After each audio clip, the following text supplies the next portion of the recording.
All right, you ready, class? Yes. Okay, thank you. All right, so now,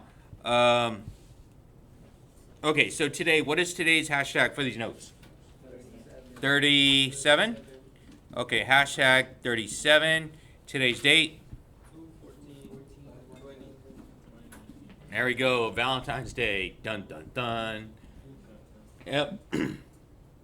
All right, so going over this, E on the calculator, we did this the other day. Okay, other day you learned that E is a mathematical constant whose value is approximately this. When working on problems that involve E, we often rely on calculator to estimate value. We did this right here. Okay, we already did this right here. We did this on our warm-up. Okay, so evaluate each expression. Make sure your calculator gives it in the correct, because we got to make sure that we are doing. Hey, Kevin.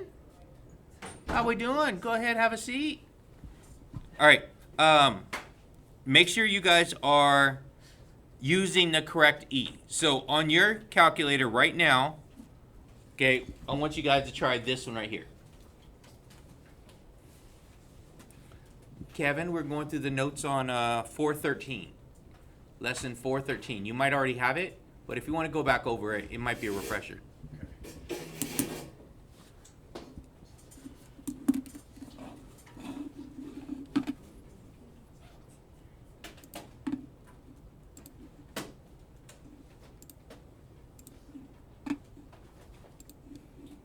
And if you want to grab the calculator, that desk is number 1. And go ahead and grab number 1. All right, let's see. Yeah, lesson 413. Okay, so from my thing, it was 10 times E. So find my button for E, and that should be to the 1.1. Everyone should get this number right here, which is right? Okay, anyone not get that one? Anyone not get that one? Okay, the big issue on this is actually making sure you're using the E, the number E, not the letter E. Okay, the letter E is going to mess you up every time. All right, my next one. Okay, right here, we're going to do this one right here. We're going to do B. So, go ahead, plug it in there, same way.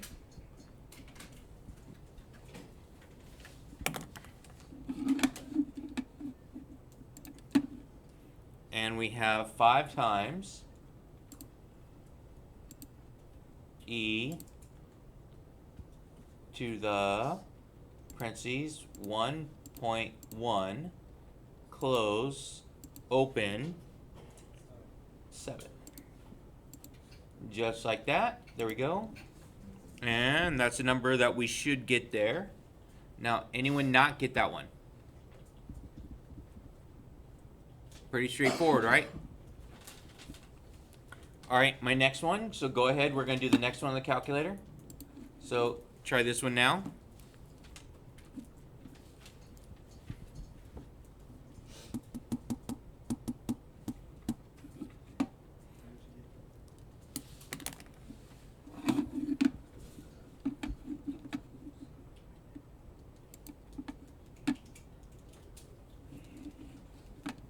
Okay, so let's see.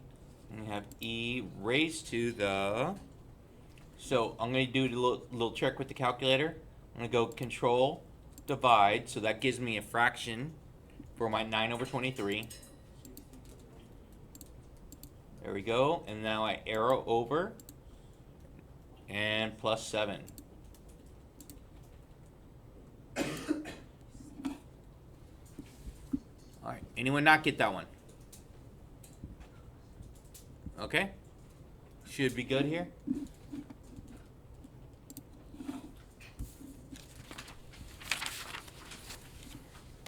Okay, it says right here, it says same situation, different equations.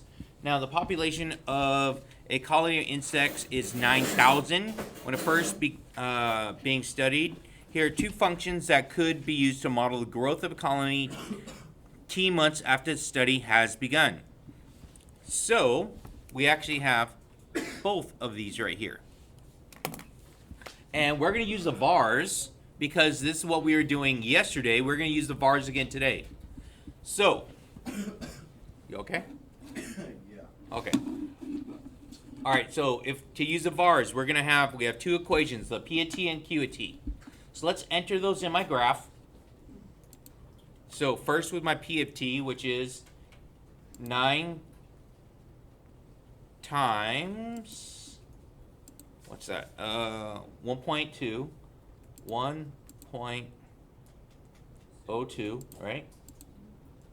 Close, raised to the x right here. So it's in blue. Okay, so now why is it not on my graph? It's not big enough, right?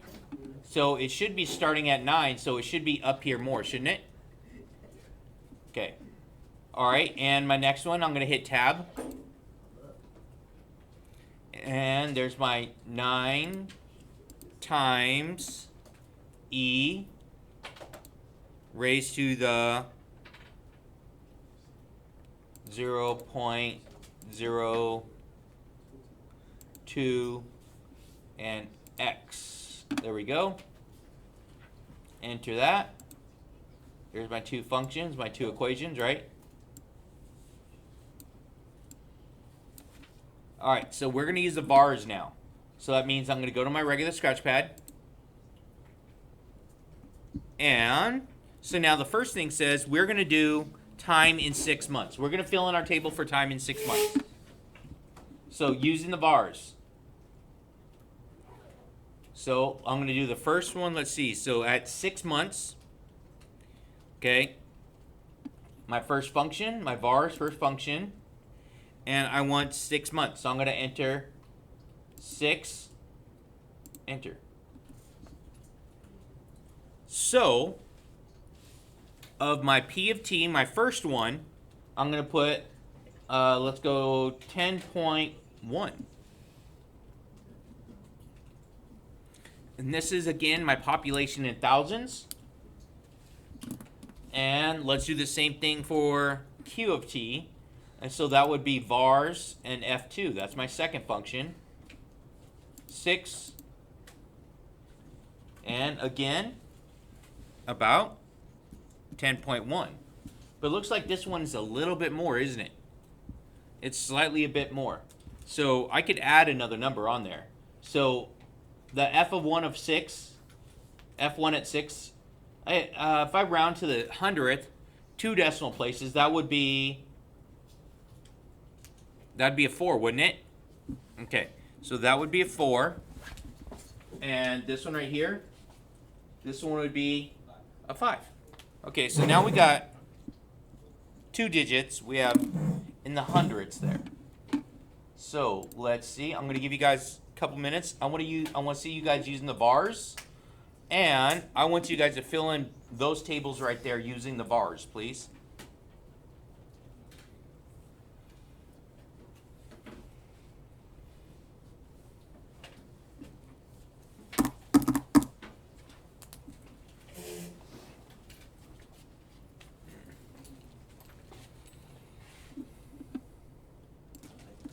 Okay, so let's go through and answer these questions now.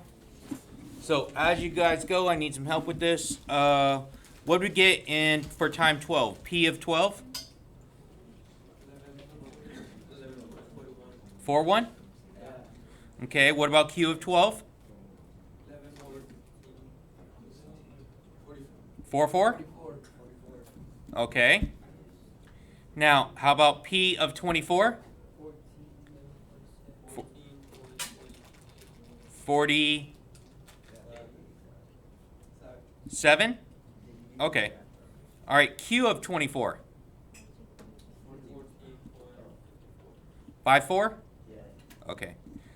So I keep having you guys say this over again because I can't hear very well right now. I'm not feeling very well, so please speak up. All right, so next one, P of 48.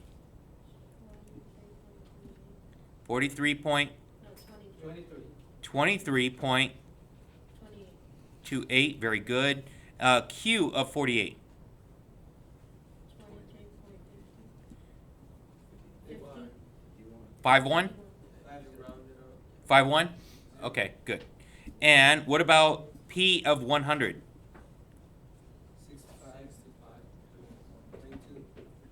2? 2-0? Okay.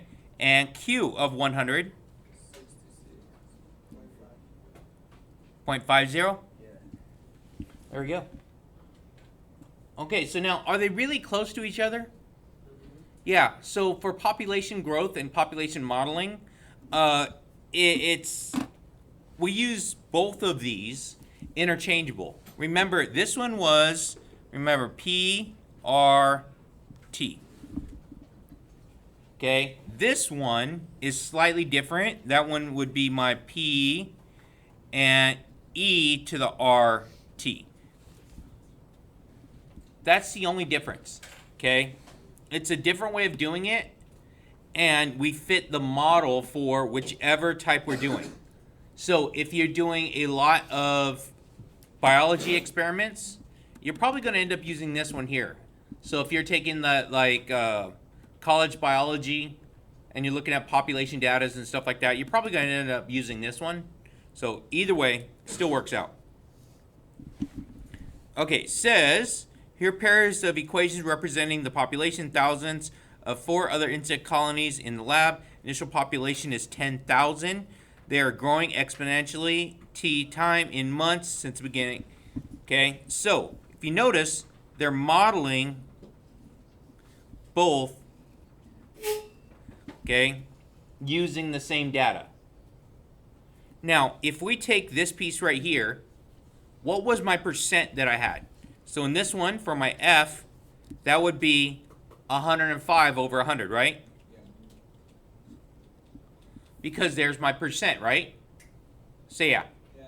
Because we know we start at 100, and if it's going up by 5%, it goes to 105. But this one right here, my rate is just my 5%, which is, again, my 5 over 100. So 5% is 5 over 100, which gives me this number right there. And this one goes there. So it's just a different way of writing each one, but they're both really accurate in modeling this data.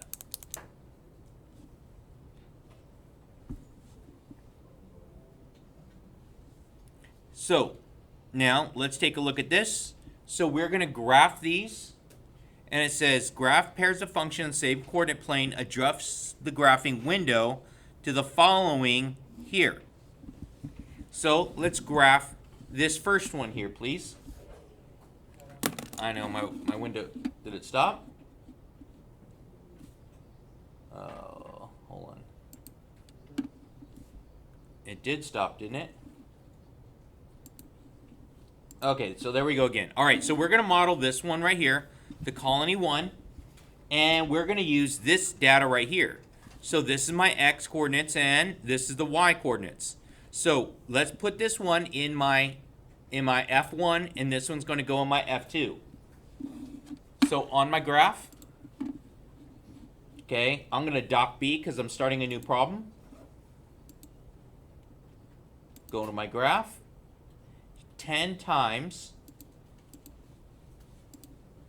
parentheses 105 or 1.05 close raised to the x, very good. And my next one is going to be tab, and I have 10 times e to the so 0.05x. Yep. Okay, go ahead, hit enter. Now, changing our windows. Changing the windows. So it goes menu, window zoom, settings. So this one right here, I have to read what it says. What was my smallest x? Read what the problem says on A. Ivan, how you doing? What's my smallest x? Between Nope, try again.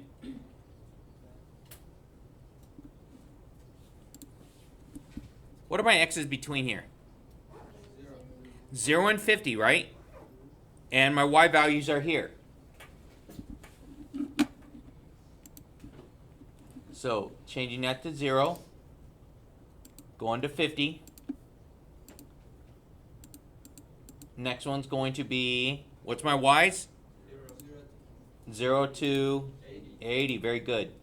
All right, go ahead, and there we go.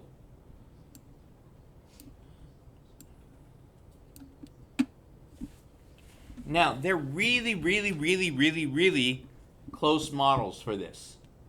They really are. But which one is going to give me a higher number? Which one? The red one, right? The red one's going to be on top. So the red one's going to give me higher numbers for each one. So let's go ahead and try one of these. Let's try one of these. So I'm going to hit, to figure out what they are, I'm going to hit menu. And let's trace. I'm going to trace graph. So at 25, I get 33.9. And then I could arrow up for the next one. At 25, I get 34.9. Wait till he gets back. Tehran. So we could actually just go up and down to figure out the two values here. All right, so now that that's on, I could even go as high as, this one goes to 50. Let's see, 45. So 45, enter. So for this one, it's going to be 94.9. All I have to do is hit up, and I'll figure out the blue one. And that is 89.9.